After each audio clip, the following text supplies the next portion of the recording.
দেখুন, যদি আপনার উপর কোনো ঋণ রয়েছে, আপনি তা ধীরে ধীরে শোধ করার চেষ্টা করছেন।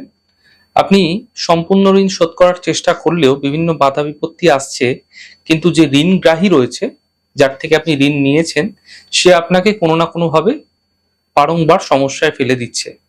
এমন ক্ষেত্রে আপনারা কি করবেন? দেখুন, প্রত্যেকদিন সকালবেলা লাল রঙের বস্ত্র পরিধান করে স্নানাদি সম্পন্ন করার পরে একটা তামার ঘটির মধ্যে রলি মিশ্রিত গঙ্গাজল নিয়ে ভগবান সূর্যদেবকে জল অর্ঘ্য দিন। এরপরে সূর্যদেবের সামনে বসে সেদিকে পূর্ব দিকে মুখ করে ওং মিত্রায় নম এই মন্ত্রের পাঠ একমালা অর্থাৎ 108 বার করতে থাকুন। মন্ত্র জপ করুন। মন্ত্র জপ শেষ হলে রক্ত চন্দনের তিলক কপালে ধারণ করুন এবং প্রার্থনা করুন ঋণগ্রাহীর কারণে যে সমস্যায় আপনি পড়েছেন সেই সমস্যা থেকে যেন ধীরে ধীরে সমস্যার সমাধানের পথ আপনি খুঁজে পেতে পারেন। এই প্রক্রিয়া ক্রমাগত করে গেলে নিশ্চিতভাবে একটা পথ আপনি খুব দ্রুত খুঁজে পেতে দেখতে পাবেন।